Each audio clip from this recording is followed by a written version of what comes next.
The school bell rings, signaling the end of the day, and I am there waiting. My daughter comes catapulting out of her classroom, all grins and hugs, barely has time to hurl her backpack in my direction before she's off to the playground to squeeze in just a little more friend time before we walk home.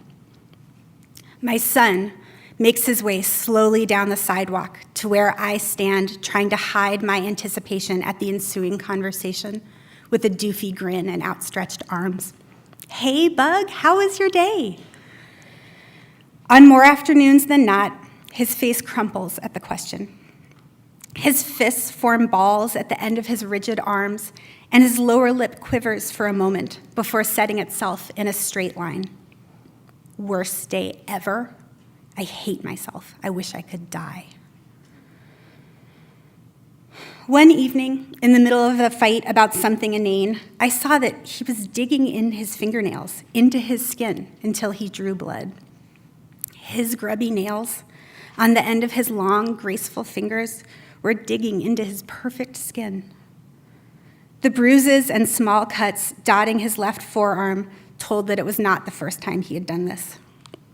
He looked so utterly defeated, like a crumpled up plastic bag, and I crumpled with him. As my son's unhappiness with himself and with the world has grown, so has his temper. Again and again this year, I have watched my child unable to control a swell of anger. I have warned him not to throw the book, the toy, the lamp. The words leave my lips an instant before the object leaves his hand. Again and again, I've struggled to decide if a consequence is in order or if his disappointment in not being able to control himself again is punishment enough. These episodes most often end with Hayden, face down on his bed, eyes puffy and chest occasionally heaving even though the crying has stopped. I rub his back in big circles the way my mom did to me. I breathe deep. I swallow every thought just as it reaches the tips of my lips. Don't say you want to die. You don't mean that. Don't talk like that.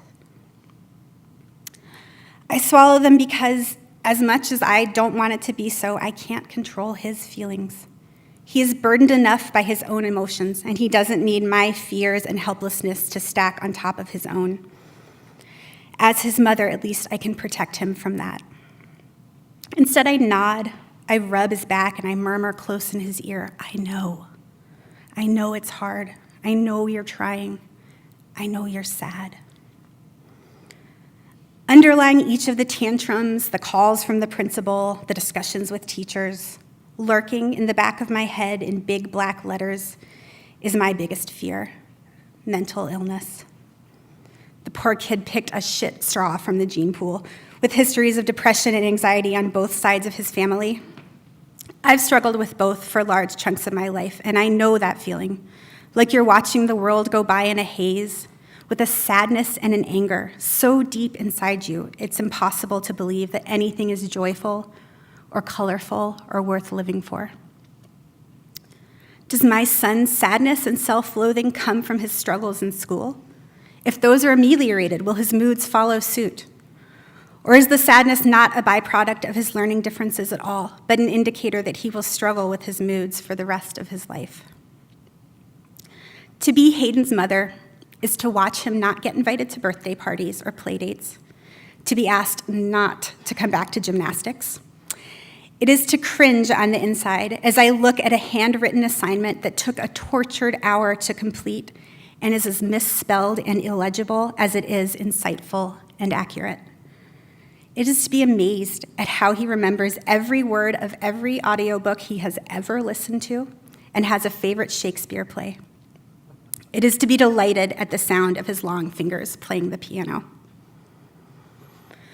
I used to think that if we could find someone we trusted and that person could give us an assessment, a label, an idea of what was going on, that the road ahead would become clear. But people are more than the sum of their parts. We are more than an accounting of our strengths and weaknesses, our passions and aversions.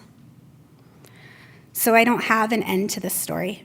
The only thing I have, which I hold onto with both hands, is him, my son, my firstborn.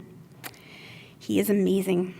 Wherever life takes him, I, his mother, will be there. I will love him, flaws and tempers and creativity and humor and all, always. That doesn't feel like enough, but in the end, it is all that I can give him, so it will have to be.